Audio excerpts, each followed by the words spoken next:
What did Americans think of that so-called beer summit that we watched at the White House last week? Well, there are some new numbers out that show us not only what they thought of that, but where they stand on Harvard professor Henry Louis Gates and Cambridge police officer James Crowley. Plus, we're going to talk about how the president is celebrating a birthday today. We'll do that with CNN Deputy Political Director Paul Steinhauser, who's joining us right now from D.C. Hey, Paul, it's interesting to see these numbers because they definitely fall down racial lines. They sure do, Reggie. Our new poll, CNN Opinion Research Corporation, it's a national survey. We went out in the field over the weekend through yesterday. And you're right, it shows kind of a racial divide when people are asked about Crowley, about Gates, and about the president. So take a look at some of these numbers right off the bat. We asked, do you believe that Sergeant Crowley acted stupidly in arresting Professor Gates? And you can see overall only about a third of Americans feel that way, but you can definitely see there's a racial divide here.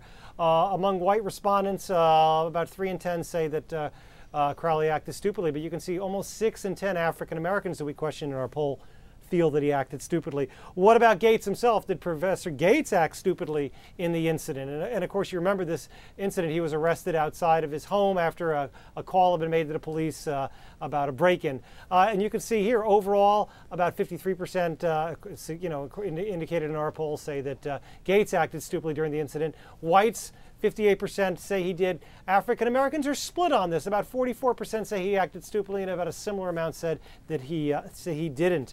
What about the president? Because so much was made of the president's comments at that news conference, that prime time news conference, his initial comments on when he said that he thought that the Cambridge police acted stupidly. You can see overall 54% think the president acted stupidly by commenting that way. Among whites, almost 2 out of 3 feel that way, but among African Americans, only about 1 in 4 feel that he acted stupidly. Most African Americans support what the president said. And what about overall, that when it comes to race relations, how is the president doing? And even though a lot of Americans thought that he acted stupidly in those comments, you can see here overall a little more than 6 in 10 give the president a thumbs up. They approve of how he's handling race relations. Among just white respondents, 56%, and you can see more than 9 in 10 blacks that we polled feel the president is doing a good job in handling race relations in this country, Reggie. Interesting numbers here. That is, that 92%. From African Americans approving of Obama with race relations is very interesting. Very high numbers. And listen, if you want to see more on this, go to the CNN political ticker, go to CNN.com. We've got the full report there, and you can read away. All right, so President Obama can no longer really meet with Democrats and Republicans in the House because they're gone, right? So they're gone. They're on vacation. Yeah, he has the Senate. A working vacation, I mean. We have to say, a working vacation. A lot of them are going home only to work more, you're right, because they're facing a lot of anger, it seems like, about what's going on with health care. But put that aside, let's talk about what's happening in Washington. And the president met with some members of the Senate today.